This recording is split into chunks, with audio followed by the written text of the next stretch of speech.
오늘 설교의 제목이 내 계명을 지키라. 여러분들이 이제 설교를 끝까지 들으면 무엇인지 아시게 될 텐데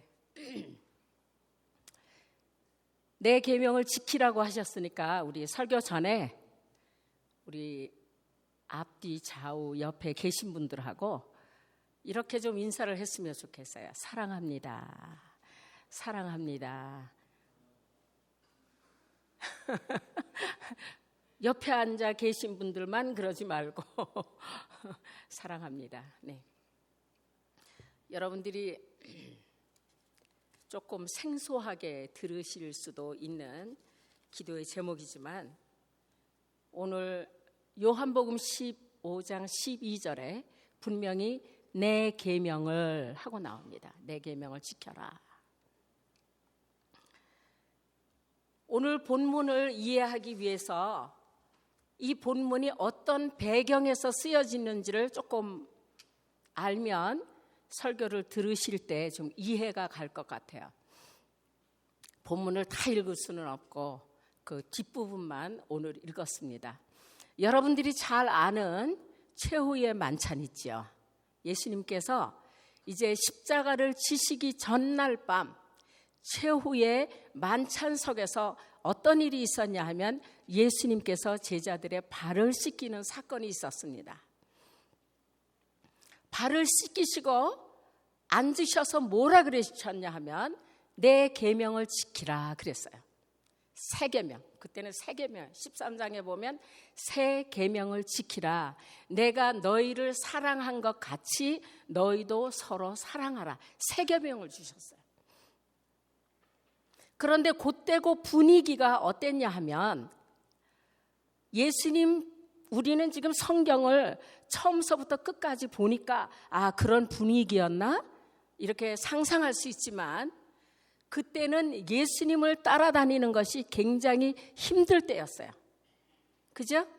귀신 입은 사람을 따라다니느냐 이단을 따라다니느냐 한쪽에서는 아니다 이분이 메시아다.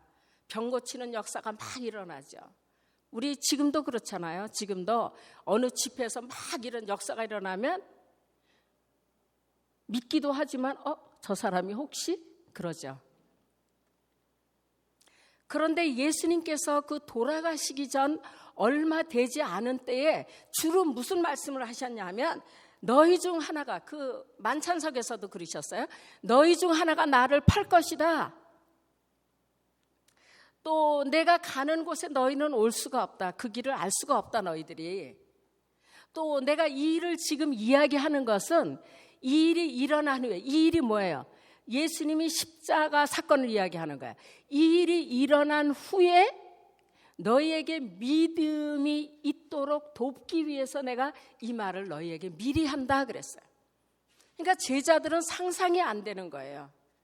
우리는 지금 예수님이 십자가에 죽으시고 부활하신 사건을 역사적으로 보고 성령으로 깨달아 아니까 그런가 보다 이해가 되지만 그때 당시에 예수님 제자들은 영원히 이 땅에 오셔서 메시아로 자기네들을 다스려 줄 것을 기대하고 있었단 말이에요.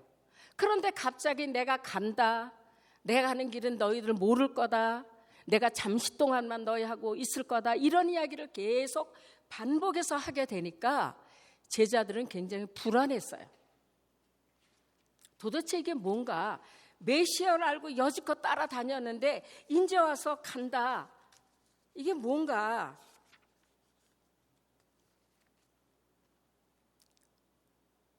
그러한 그 불안한 상황 그리고 이제 예수님이 잡히셔서 십자가에 돌아가시게 되면 제자들이 앞으로 뿔뿔이 흩어질 것을 예수님은 아셨어요. 예수님이 십자가 지실 때 그 앞에 없었잖아요. 다 도망갔어요. 예수님은 미리 아시고 말씀을 하셨지만 제자들은 이렇게 불안한 가운데 있었습니다.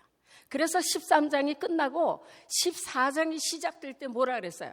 너희는 마음에 근심하지 말라. 하나님을 믿으니 또 나를 믿어라. 너희들 걱정하지 말라는 거야. 여기에 나오는 이 구절은 우리가 보통 세상에서 하는 근심, 걱정을 이야기하는 게 아니에요. 제자들이 예수님을 믿지 못하고 근심하고 불안한 것, 이거 예수님이 지금 어떻게 하시겠다는 거야? 그리고 갑자기 왜 우리들의 발을 씻어줘?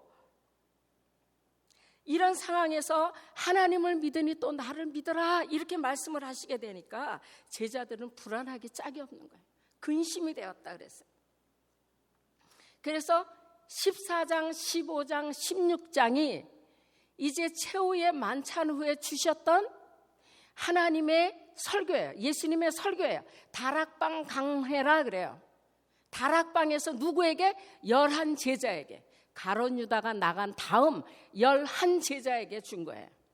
이 말씀은 물론 모든 인류에게 좋지만 요한복음 14, 15, 16은 특별히 제자들, 믿는 우리들에게 주시는 말씀입니다. 잘 기억을 해야 돼요. 그러니까 예수님께서 십자가에 달려 돌아가시기 전 유언의 말씀과 같은 거예요. 그래서 14장에 어떻게 전개됩니까? 근심하지 말라. 내가 가서 우리가 살 곳을 준비하고 다시 와서 너희를 데리고 가겠다 그랬어요. 그랬더니 도마가 뭐라 그러죠? 예수님 가는 길을 모르는데 우리가 어떻게 하죠? 예수님이 처소를 예비하러 간다 그랬으니까 그 길을 모르는데 어떻게 하죠? 이어서 빌립이 뭐라 그래요? 아버지께로 간다 그랬는데 아버지를 그럼 좀 보여주실래요? 알게 해주실래요? 그랬더니 조금 있더니 가롯이 아닌 유다가 둘이죠. 유다가 이런 질문을 해요. 왜 예수님은 우리들한테 이런 이야기를 해주시면서 세상 사람들에게는 이런 거를 이야기해 주지 않습니까?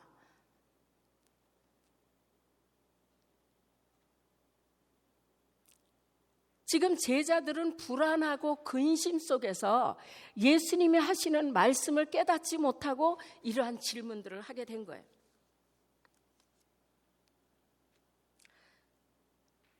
그러면서 15장에 들어와서는 이제 내가 떠난 후에 너희들이 어떻게 살아야 될 것을 말씀하셔요. 그래서 15장 1절에 보면 뭐라 했어요? 나는 포도나무요, 아버지는 농부고 너희는 포도나무 가지다. 그래서 내게 붙어 있어라. 어떻게 붙어 있어요? 가지가 줄기에 붙어 있는 것처럼 붙어 있어. 또 내 안에 있어.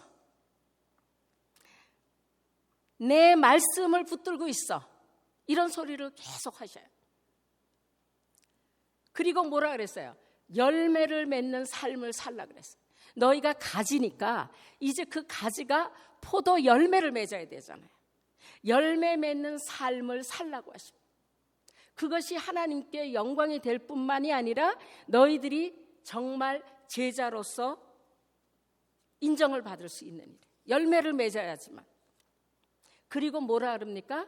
오늘 말씀처럼 내 계명을 지켜라. 근데 내 계명이 뭐라 그랬어요? 내가 너희를 사랑한 것처럼 너희도 서로 사랑하라.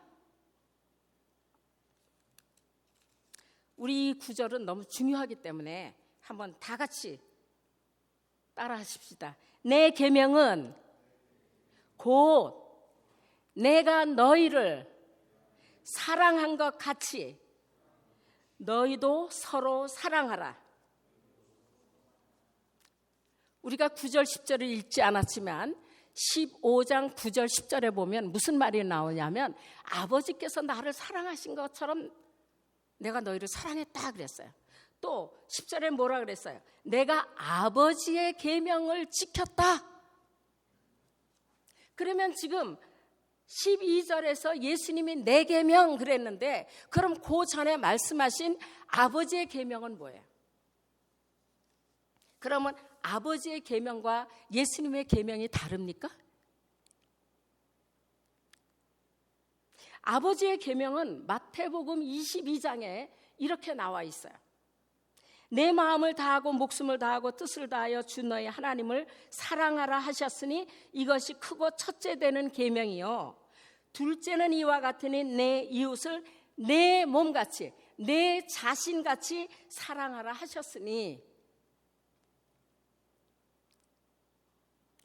하나님의 계명이 하나님을 사랑하고 이웃을 내 몸과 같이 사랑하라는 계명.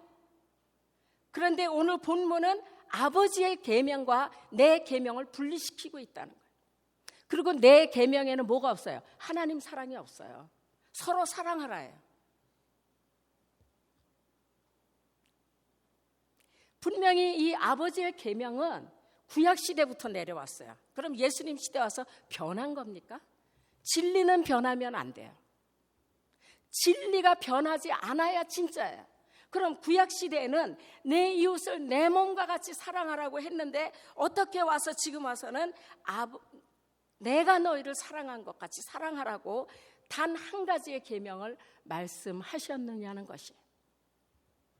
예수님께서 예수님의 계명을 새 계명이라고 그랬으니까 아버지의 계명을 옛 계명으로 한번 생각을 해보겠습니다. 아버지의 계명, 그 옛 계명. 하나님의 본성은 사랑이에요. 사랑. 인간의 본성은 뭡니까? 타락한 인간의 본성은 죄예요. 죄와 사랑. 근원이 다르죠. 우리는 그래서 죄인이라 그래요. 하나님은 뭐라 그래요? 거룩한 분이라 그래요. 그런데 하나님을 떠난 인간은 인간의 본성이 죄이기 때문에 인간 중심의 삶을 살게 돼요. 하나님을 떠나지 않았어야지 하나님 중심의 삶을 살잖아요. 그런데 우리가 죄 때문에 그때서부터는 누구 중심으로 살아요? 나 중심으로 살아요. 인간 중심의 삶이 무엇입니까? 이기적인 삶이에요.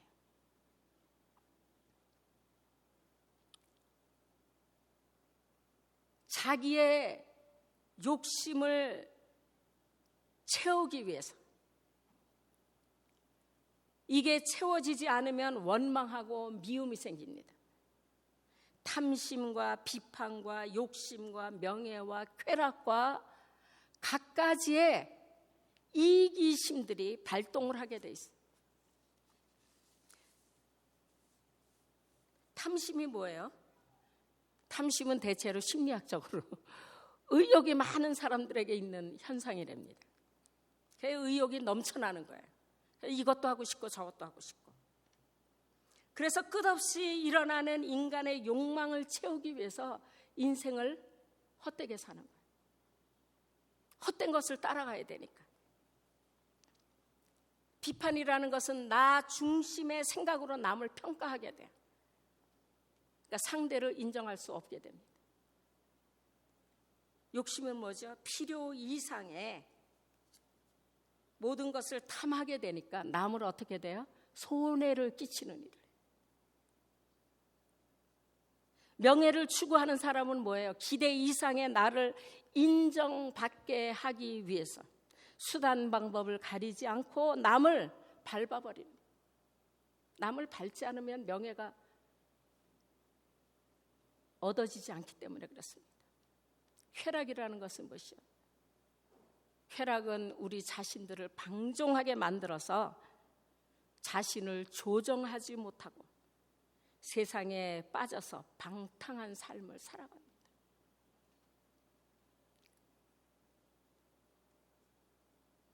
이렇게 자기 중심적으로 살아가는 사람들에게는 이기심이 생기게 되고 이기심으로 말미암아 사랑과는 상관이 없어요. 죄와 상관이 돼 있어요. 또 인간 중심은 뭡니까? 세상을 중심한다는 거예요. 하나님에 반대되는 세상 중심. 하나님 말씀에 세상은 육신의 정욕과 안목의 정욕과 이생의 자랑이니 다 아버지께로부터 온 것이 아니요 세상으로부터 온 것이라. 그래서 죄에 얽매여 있는 인간들은 사랑할 수가 없습니다. 제가 한번 예를 들어 볼까요? 부모가 하도 자식이 밖에서 못된 짓을 하고 늦게 들어오게 된다는 거예요. 죄인의 모습이죠. 그래서 엄마가 어떻게 해요? 법을 하나 정했어요. 이제는 9시 넘어서 들어오지 않도록 9시까지는 집에 들어와라. 이게 율법이에요. 그죠? 죄 짓는 아들은 죄인의 모습이고 9시 들어와라. 이거는 율법이에요. 그런데 그 말을 듣는 순간에 하나님의 중심으로 살아가려고 하는 사람은 열심히 그 율법을 지키죠. 9시에 힘들어 들여와요. 그런데 자기 중심으로 사는 사람은 번번이 그 율법을 깨버리는 거예요. 근데 율법을 깨기만 하는 것이 아니라 점점 더 방탕의 길로 걸어가게 돼 있어요. 이렇게 옛 계명은 탕자의 모습과 같이 율법을 지킴으로 회복의 기회를 줬지만 그것을 지키지 못하고 어떻게 했어요? 탕자와 같이 아버지를 떠나버렸다. 율법도 이루지 못했어요. 근데 그 율법 자체는 아들을 9시에 들어와서 집에 묶어두려는 게 아니었잖아요. 그 율법 속에 뭐가 있습니까? 아버지가 아들을 보호하려고 했던 아버지의 사랑이 있어요. 그런데 아버지의 사랑을 배반하게 되었고 형제까지도 배반하게 된 것입니다. 이것이 바로 옛 계명입니다. 여러분들 유대인들이 그 율법을 지키려고 얼마나 노력했는지 몰라요. 11조를 바치려고 좁쌀까지 씌었다니까요. 지금도 예루살렘의 그 경건한 지역에 가면요, 금요일날 해가 질라 그러면 막 뛰어다녀요. 안식일을 지키려고. 안식일을 범하지 않으려고. 하던 거 다 핑계치고 쇼핑하던 거 계산하던 것도 다 버리고 막. 그렇지만 그 옛 계명을 지키는데 실패하고 말았습니다. 그런데 그 옛 계명을 지키지 못한 우리들에게 지금 새 계명을 주시면서 내가 너희를 사랑한 것 같이 너희도 사랑하라 그러는 거예요. 근데 그리스도께서 우리를 사랑하신 그 사랑은 어떤 사랑입니까? 바로 십자가의 사랑이에요. 또 아까 그 예를 계속 들어볼까요? 늦게 들어오는 아들이 마침내 어떻게 했어요? 세상 아버지를 떠나 세상에 흘려 들어가게 되고 살인까지 해서 이제 사형에 처하게 됐다는 거예요. 이 소식을 들은 아버지가 모든 재산을 털어서 그 아들을 구하려고 했어. 그래도 모자라서 자기의 목숨까지 내놓고 아들을 구했습니다.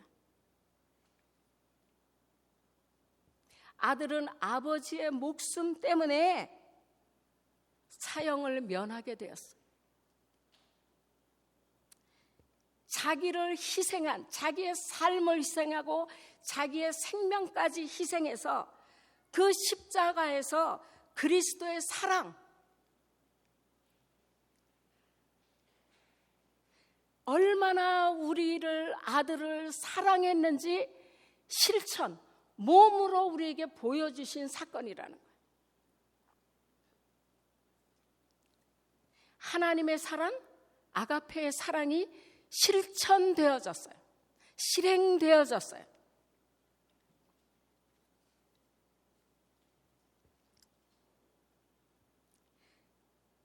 그래서 아까도 우리가 본문을 읽었지만 목숨을 버린 그 사랑의 큰 사랑, 더 이상의 사랑이 없다는 거예요.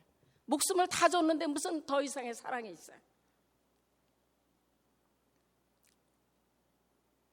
그런데 우리들에게 이웃을 내 몸같이 사랑하라는 그 계명도 못 지킨 우리에게 이건 뭐예요?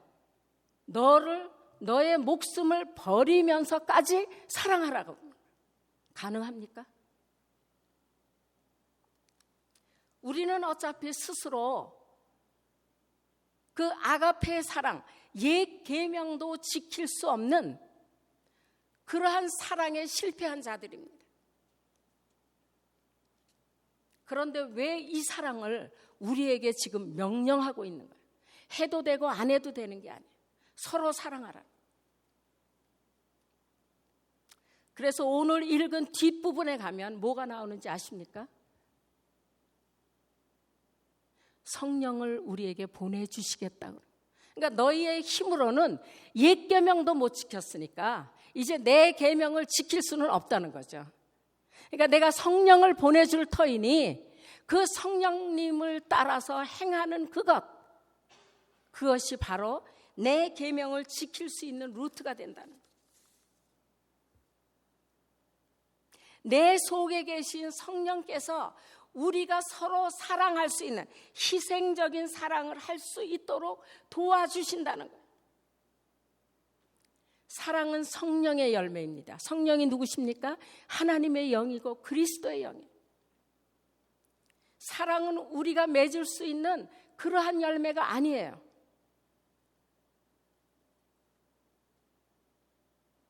하나님의 본성이 제가 사랑이라 그랬죠. 그렇기 때문에 성령께서는 그 사랑을 실천할 수 있는 능력이 있어요. 왜? 예수님께서 이미 십자가에서 그 사랑을 실천하셨다는 거예요. 옛 계명은 바로 아버지 하나님으로부터 흘러나온 아버지의 본성으로부터 흘러나온 아가페 사랑이에요. 근데 새 계명인 서로 사랑하라는 것은 희생의 제물이 되신 예수님으로부터 흘러오는 사랑의 실체. 그러니까 예수님을 쳐다보면 뭐가 보여야 되냐면 실체가 보여야 돼. 아, 사랑의 실체가 이것이구나. 사랑을 볼 줄 알아야 돼. 십자가를 보면서 아, 사랑.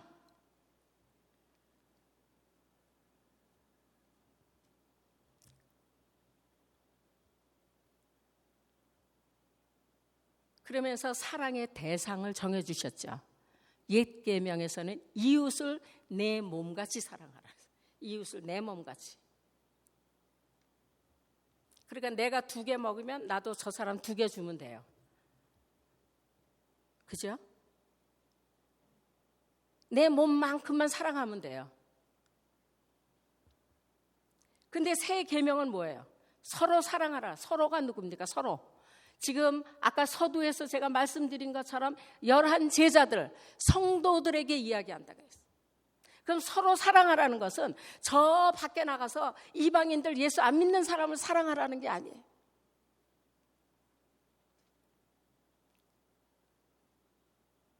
바로 교회 안에 들어있는 제자들, 우리가 제자들이잖아요. 바로 서로 사랑하라는 것은 교회를 통한 사랑을 실천하기를 원하신다는 거예요. 제자들이 모인 것이 교회예요. 그런데 이 교회 15장 16절에 뭐라 그랬어요? 너희가 나를 택한 것이 아니고 내가 너희를 택하였다. 이 교회, 우리 제자들, 우리 성도들은 내가 원해서 이것이 온 것이 아니라는 거예요. 누가 택했어요? 예수님이 우리를 택하셔서 오신. 그걸 믿으셔야 돼요. 아, 내가 어쩌다 우연찮게 이 교회에 들어왔지. 아니에요. 교회라는 것은 에클레시아, 세상으로부터 너희를 불러왔다는 거예요. 그래서 골라서 세웠다는 거예요. 그리고 서로 사랑하시라고. 그러면 서로 사랑하라는 그 서로에는 뭐예요? 바울이 이야기한 것처럼 종이나 자유자나 헬라인이나 유대인이나 어른이나 아이나 여자나 남자나 옛 계명이 이웃이었다면 새 계명은 모든 사람, 교회 안에 들어온 모든 사람을 포함하고 있습니다. 하나님께서 이 땅에 교회를 세우셨죠. 그래서 오늘 본문은 왜 세웠다 그랬어요? 열매를 맺게 하기 위해서 세웠다. 열매. 그리고 사랑하라고, 서로 사랑하라고 이렇게 한 울타리 안에 주셨다는 것입니다. 서로 사랑하라.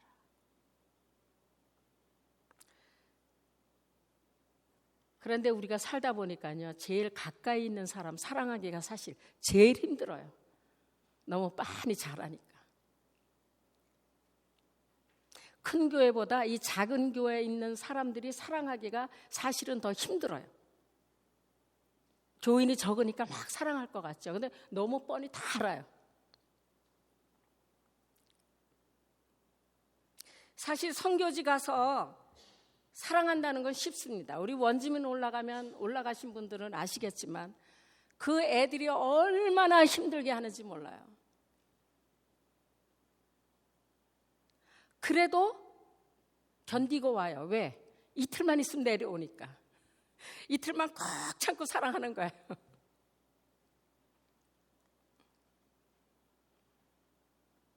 또 이웃을 사랑하는 거 괜찮아요. 왜? 싫으면 이사 가면 되니까.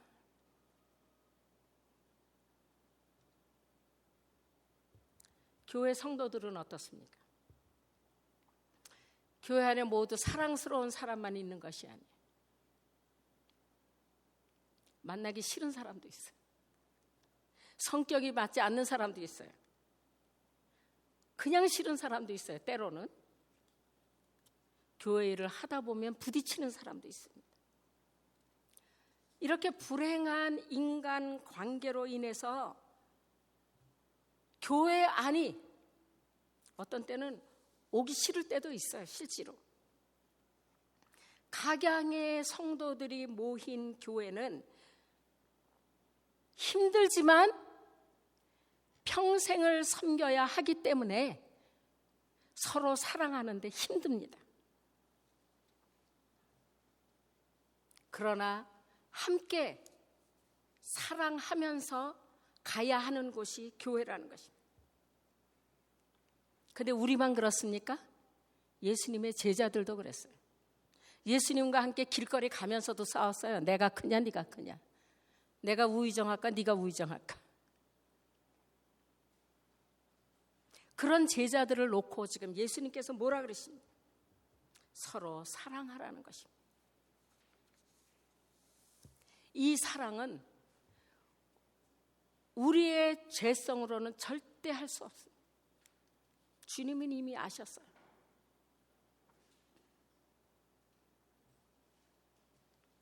그래서 예수님께서 내 이름으로 아버지께 무엇을 구하든지 다 받게 하시겠다 약속하셨어요.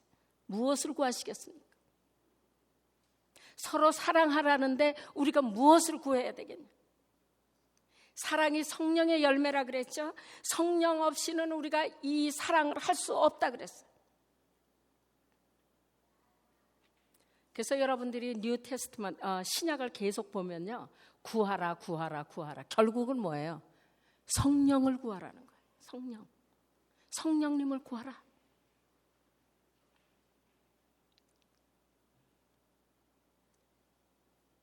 아들이 떡을 달라 하면 뱀을 주겠느냐? 너희가 성령을 구하는 자를 어떻게 주지 않겠느냐? 주님이 말씀하셨어요. 그렇기 때문에 이 새 생명, 예수님의 주시는 그 계명은 지키기 어려운 게 아니에요. 한편 생각하면. 왜 그렇죠? 예수님께 붙어 있기만 하면 되는 거예요. 내가 막 사랑을 하려고 구약시대 성도들처럼 찾아다닐 필요가 없어요. 붙어 있으라. 내 안에 있으라. 그러면 어떻게 돼요? 자연히 열매를 맺게 돼요. 가지가 열매를 맺겠다고 막 뛰어다니면 열매가 맺혀집니까? 가지가 열매를 맺기 위해서는 둥치에 굳건하게 붙어만 있으면 돼요. 왜? 둥치가 싱싱하기 때문에, 뿌리가 좋기 때문에 거기서 올라오는 자양분으로 그 가지는 열매를 맺게 돼 있어요. 비록 말라가는 나무 같고 죽어가는 가지 같지만 주님께 붙어만 있으면 열매를 맺을 수 있다는 것입니다. 이렇게 살아가기 힘든 세상에서 구약 성도처럼 우리에게 이웃을 내 몸같이 사랑하라 그러지도 않았어요. 서로 사랑하는데 나에게 붙어만 있어라. 그러면 누가 하시겠다? 예수님이 하시겠다. 얼마나 감사합니까?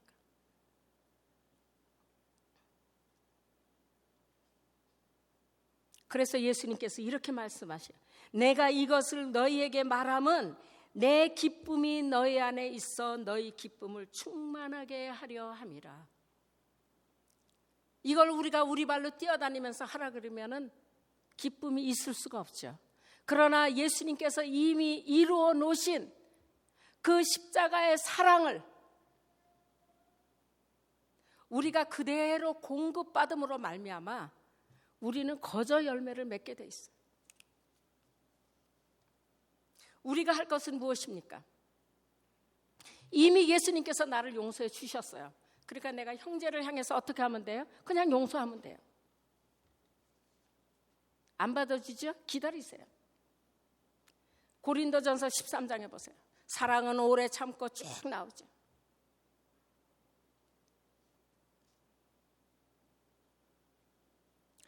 그리고 포기하지 마세요. 나는 아직도 미운 사람이 있는데 어떡하죠?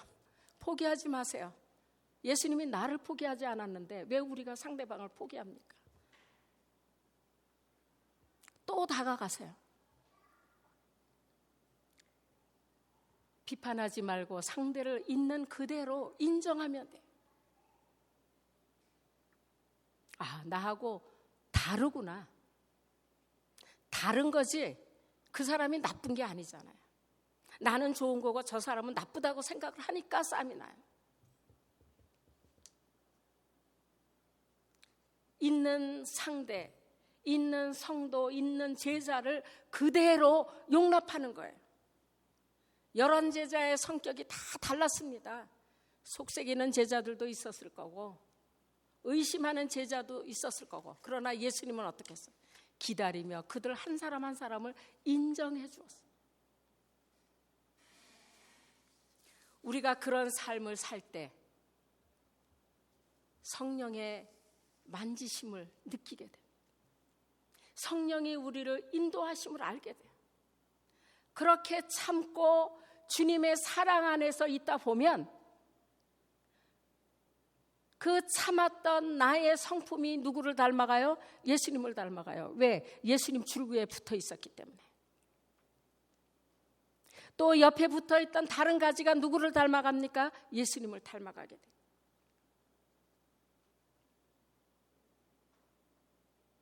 이렇게 사랑하게 되면 이제 하나님 앞에 가서 심판대에 설 때도 담대해진다 그랬어요. 왜? 하나님께서 너 전도 몇 명 했어? 뭐 많이 헌금했어? 그런 걸 보지 않으셔요. 왜?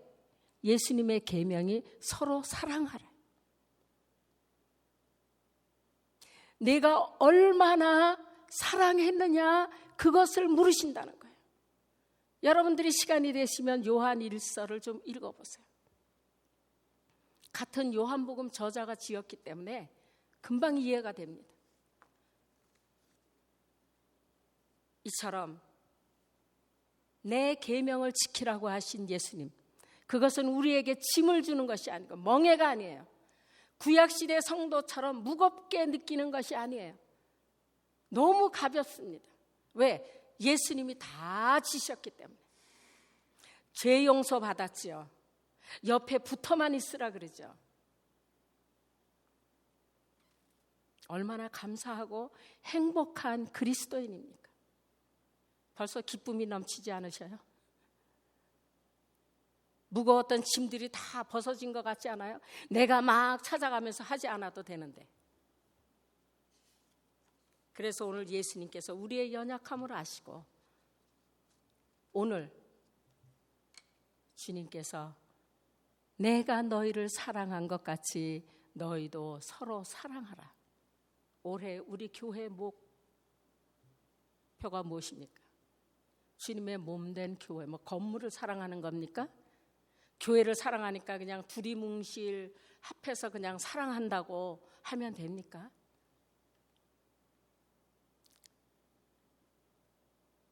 하나님 안에서, 예수님 안에서 자유를 누리면서 예수님께서 이 땅에 오셔서 나를 위해 돌아가셨던 그 사랑을 뭐 하면 돼요? 연습하면 돼요. 그래서 우리 모두가 행복한 그리스도인, 주님께서 이미 십자가를 지셨기 때문에 우리는 자유롭게 그리스도 안에서 행복한 신앙생활을 하시기를 예수님의 이름으로 축복합니다. 아멘. 우리 잠시 기도의 시간을 갖겠습니다.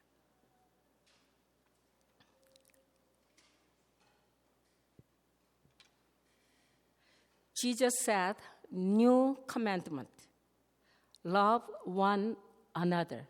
As I love you, so you must love one another. 우리는 서로 사랑하라는 것을 멀게 느끼실 필요 없습니다. 하나님 그렇습니다.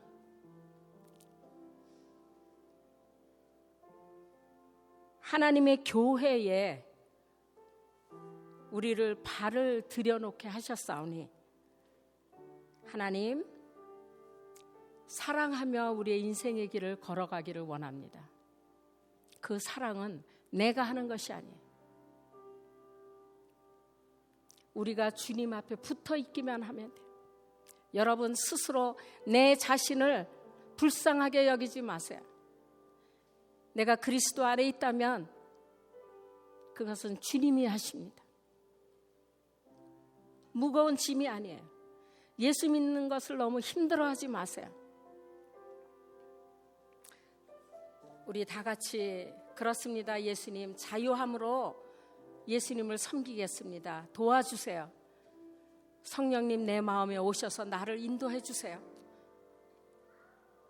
그러면 제가 예수님을 따라가는데 좀 좋겠습니다.